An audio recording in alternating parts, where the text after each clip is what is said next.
The latest story coming in from Pune will make your blood boil. It is about how entitled VVIP kids think that the roads of India, built by taxpayers' money, are their personal fiefdom. They believe that they can get away with anything and everything, but what is unfortunate is most of the times they even succeed in that. Why do they think so? Because they have surplus stashes of money and influence, perhaps courtesy their parents. Meet Gaurav Ahuja, one such brat who parked his BMW right in the middle of the road and then went on to urinate at a busy traffic junction in Pune. If it wasn't enough, he brazened it out by flashing a citizen who was making a video of this despicable act. Seconds later, Gaurav Ahuja then sped off with a smirk on his face. In the video, the friend of his who was seen sitting inside the car is reportedly seen holding a bottle of liquor as well. Now, this video has ignited a firestorm of outrage amongst the people who are demanding strict action against the offenders. Now, after the footage went viral, the DCP of Pune has announced that he will be charged with multiple offences. आज सकाळी 7:30 वाजण्याच्या दरम्यान Yerwada police स्टेशनच्या हद्दीतील शास्त्रीनगर चौकामध्ये एका तरुणानं चारचाकी वाहनातून येऊन जे अश्लील आणि अश्लाघ्य वर्तन केलेलं होतं त्याबाबत पोलीस स्टेशन येरवडा या ठिकाणी भारतीय न्याय संहिता कलम भारतीय न्याय संहितेच्या कलम 268 270 281 285 आणि मुंबई पोलीस अधिनियमच्या कलम 110 112 त्याचप्रमाणे मोटर वाहन अधिनियम कलम 184 185 अन्वये अपराध क्रमांक 168/25 प्रमाणे दाखल करण्यात आलेला आहे. लवकरच आम्ही आरोपींना ताब्यात घेत आहोत. Gaurav Ahuja has now been sent to one-day police custody, but before that he went on to release a video where he said that he is going to eventually surrender. मी पुढच्या 8 तासात येरवडा डिव्हिजनला हाजीर होणार आहे. विनंती करतो प्लीज माझी कुठल्याही family मेंबरला त्रास देऊ नका. Now, Gaurav Ahuja has been involved in various gambling-related businesses earlier as well, such as running a poker game, cricket match betting, etc. He was reportedly addicted to alcohol as well. And after engaging in the obscene activity in Yerwada, he had fled to Karad. A case of gambling and extortion was also registered against him in 2021 when he was just 20 years old, but was said to be a part of a gang that was involved in cricket betting. Pune की जो घटना है वो घटना का जायजा लिया जाएगा और बिल्कुल जो समाज को लज्जा आने जैसा कृत्य करेगा उसको बिल्कुल बख्शा नहीं जाएगा, कड़ी कार्रवाई की जाएगी. So what exactly is it that powers this mentality of I am going to get away with anything or everything? You've seen this earlier when we saw that case of the Pune Porsche teen boy where he had run over a boy and a girl, and then he went on to later bribe the officials at the forensic lab to swap the blood samples that were there.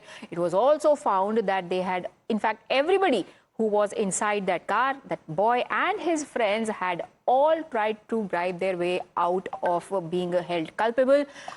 What is it that makes them think that they can get away with this? Perhaps the answers to that can be provided by our guest, Bhaskar Rao, former police commissioner, is joining us from Bengaluru, and Swapnil Kothari, senior lawyer. Mr. Bhaskar Rao, tell me this. When somebody like a Gaurav Ahuja says that, he thinks that he can first park his car in the middle of a road, of a busy road, then get out and pee in public. Let me just get to the first half of that. What do you think makes them think they can get away with it? The state is becoming weaker and weaker, and individuals are becoming more and more powerful. These people, as you rightly mentioned, are entitled. They get the best advocates and they make a mockery of the entire legal system. And law-abiding people like you and me, we look like idiots and fools. You see, nothing is going to happen to him. Today he's on national news, and with folded hands he's apologizing, etc., which is a big nonsense and sham over there. He has committed a criminal act. The police should be given the independence to investigate, charge sheet the case, and he should go to jail. There ends the matter. But it won't happen like that. The best of the best advocates will be coming. Political interference is going to be there. The judiciary will be under pressure. And finally, you will see that this brat is out and he will do something else, and they will all have a good laugh over another big drink over there. And the ordinary citizens are the ones who look like stupid people who just obey the law over there. This person should just go behind bars. Had he done this in some other country, there was nothing like folding his hands and apologizing to the chief minister or the deputy CM, etc. He would have had to just face the law of the land. They have no respect because they have got all the money, all the connection, and access to the best lawyers. And what exactly happened to earlier cases also? Has anybody been convicted? So let us see what kind of political willingness is there to ensure that police gets a free hand to convict this person and to see that he is behind bars, and it sends a big message. Because there are a lot of youngsters who want to do the same thing, and they will also end up doing the same thing. This person should pay for what he has done. It's interesting that you bring up the political connection, because I had on purpose avoided it in the first half of the discussion, because, you know, the crime in itself, this sense of tu janta nahi mera baap kaun hai, entitlement, whether or not there is a political connection, it is very, very pervasive from north to south, east to west. But since we have mentioned that, we heard Eknath Shinde saying earlier that anybody who brings disrepute to the state law and order situation will face consequences. Let me tell you the reason why political connections are being spoken about. The same boy, Gaurav Ahuja, whose Marathi apology you heard, he also issued another video of him speaking in English, and that is where the reference to a Shinde comes in. Listen in. Gaurav Ahuja, living in Pune. I am very shameful for yesterday's act which I did myself, and I really apologize to all the people of Pune, Maharashtra and India, and I really apologize to the police department and Shinde Sahib. Please forgive me and give me a chance. It will never happen again. I'm really sorry. All right. Now, while Gaurav Ahuja says just Shinde, he doesn't mention which Shinde is he talking about, but there are those in the opposition ranks who are now linking this Shinde to Eknath Shinde and saying who exactly is this Shinde that Gaurav Ahuja feels the need to apologize to. He can apologize to the passers-by that he had flashed. He can apologize to the people of Pune for breaking the rules and not being civil. He can also apologize to the police, as he does in this apology. But who is this Shinde that he is apologizing to? Before we ask those questions and tell you what Aam Aadmi Party leader is saying, listen in to that bite once again.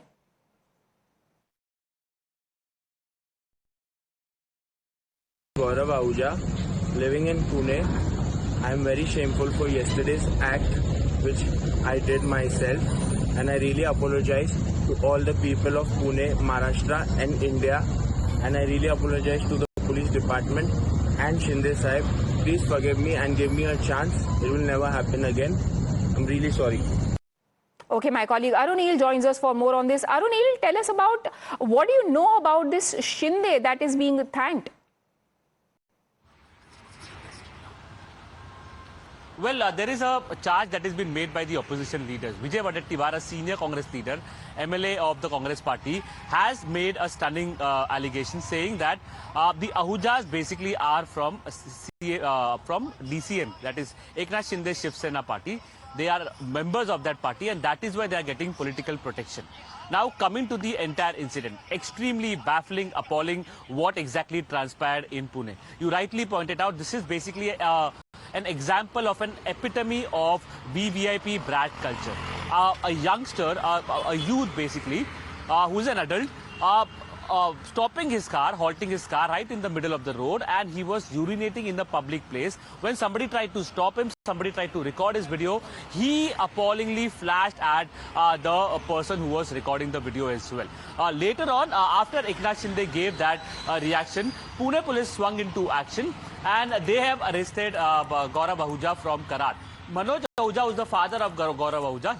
The vehicle, BMW vehicle, is registered in the name of Manoj Ahuja, and he was also called for questioning late evening yesterday by the Pune police. 1 day of custody has been granted to Gaurav Ahuja as well as the other person who was sitting with him in the car with a liquor bottle. Pune police will also be looking into the case that whether any narcotic substance was also consumed by Gaurav Ahuja. With respect to past cases against him, in February 2021, there was a case registered against Gaurav Ahuja, allegedly for betting on cricket matches and allegedly for extortion as well.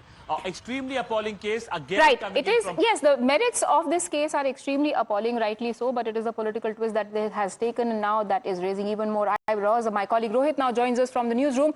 Rohit, Aam Aadmi Party leader Vijay Kumbhar has something to say about the Shinde Connect.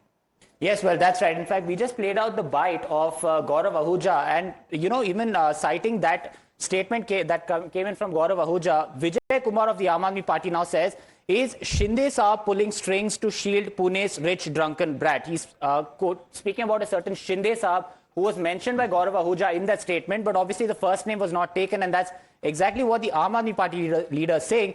He says yesterday Gaurav Ahuja, who gained fame for urinating in public, misbehaving with locals under the influence of alcohol, is now shamelessly begging for forgiveness. But the question is, does he have any mercy? Interestingly, Gaurav Ahuja is not just apologizing to the public and the police, he is also specifically apologizing to a certain Shinde Sahib. Now, who is this Shinde Sahib and what is the role in this entire episode? In his apology, Ahuja carefully avoids mentioning Shinde Sahib's first name. This is a very a twist that is being injected by the Aam Aadmi Party. They are asking, why would a rich brat involved in a disgusting public nuisance apologize to some Shinde Sahib unless there's a powerful connection? And did Shinde Sahib play a crucial role in protecting or influencing the case? So this is the response coming in from the Aam Aadmi Party leader, questioning the statement coming in from Gaurav Ahuja and asking who really is this Shinde Sahib? Right. Thank you, Rohit, for giving us those details. Mr. Swaplin Kothari, as a senior lawyer, I'm sure you've practiced for a very long time. You must have seen these cases come in front of you firsthand. Is there any way of bypassing this mindset? Priya, the point is that this man seems to be more drunk on power and arrogance than on alcohol. So I don't know whether he had any, even though his friend had a bottle in his hand. But be that as it may, regardless of whether he was drunk or he was not drunk, he's not supposed to splash like this. This is a crime. This is public nuisance. Several sections will apply to him, both under the Motor Vehicles Act and the BNS. And it depends ultimately on what the police wants to pin it on. His apologies to some Shinde Sahib doesn't mean anything. Should not mean anything. I think I should rephrase it that way. And even if he's going to have some political favors at his hand, then I believe the court is not going to be able to do much, because if the police is going to weaken the case itself. But so the thing that many people ask is, even when the matter reaches the court and then their punishment is given out, it is something like writing an essay, which is what happened in the case of Pune teen. Whether it is influence that brings about rulings like that or not is a debatable question. But what does one do if the court rules things like that? If I were in this boy's place, I would think, oh my God, I can do whatever I want to do. I will just probably have to write an essay, which also I will outsource. My parents will pay somebody else to write it for me, because obviously I don't have the ability to do that. And I'll get away with it and I'll do that again. Priya, I believe that this time I don't think it will be an essay, because that has already, that was some kind of a quasi-judicial court. And this case is going to be heard by a proper court. And I don't think it will be an essay. It should not be an essay, and it will not be an essay. I'm sure, and he was not going to get some sort of a probation or reprimand simply because he's had a criminal history prior to that. And whether it was betting or whatever it was. So I don't think it should be that. What I'm saying is that if there is political influence, then the weakest section will be applied. And the case will be weakened in the fact that the investigating officer may not be present at times, or appropriate witnesses may not be brought into the play. So what happens is that when you don't have appropriate witness and the investigating officer himself does not or show himself to be properly conversant with the case, etc., then the case weakens on its own.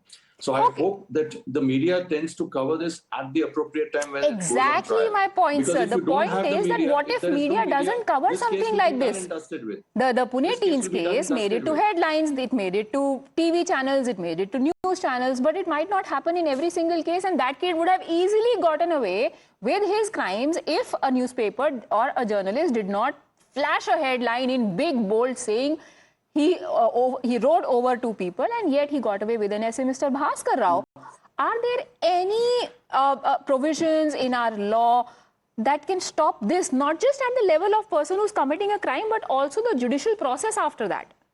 See, the ecosystem itself facilitates such kind of people to commit this.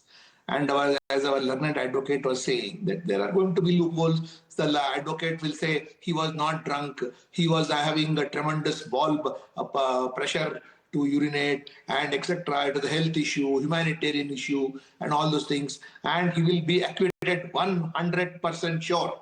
And he will be getting all the political patronage because now that it has gone to the highest level, and his father must be obviously very well connected, a big donor or a big supporter, etc. So it's just entertainment value for today, tomorrow, and day after.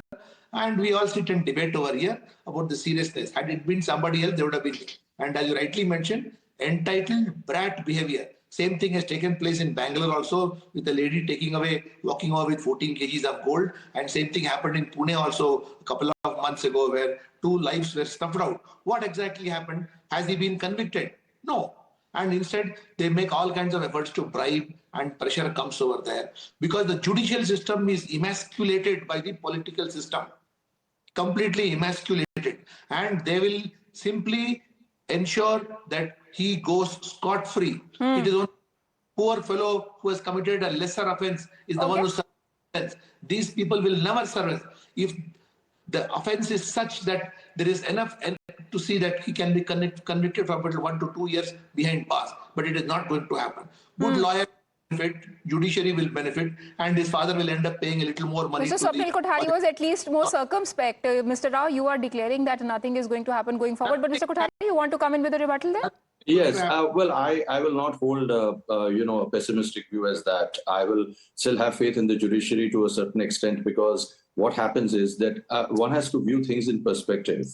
First of all, a lot of things happen in this country. We are 140 crore people. We have very few judges per the number of people that we have.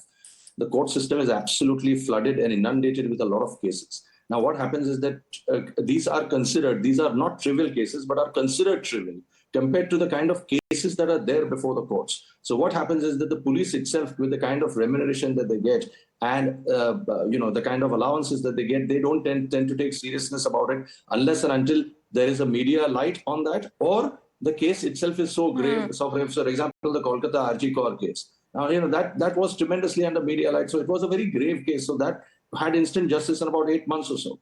So the point is that one has to look at things in perspective. I'm not for a moment condoning what this has been, that this person needs to be put behind bars. But, it's like this, Priya, that if today we as the, officers of the court and the part of the judiciary in some form or the other, or part of the legal ecosystem, tend to have a very pessimistic view and say this on a major channel like Times Now, then I think, the people who watch us will not tend to have much faith. Reality, we can say and we can discuss in living rooms, etc., and say that yehi hone wala hai and all those kind of things. But, as far as, coming out on television and saying, but at the same time, still as a lawyer, I will always have that final hope in this judiciary. As long as I'm able to come on Times Now and talk freely, without fear and favor, I'm able to talk and speak my mind. That means somewhere there is rule of law. I think it's not as much as no trust in the judicial system, as much as it is the desperation and the frustration of seeing such things happening over and over and over again. But gentlemen, I've completely run out of time. We hope in this case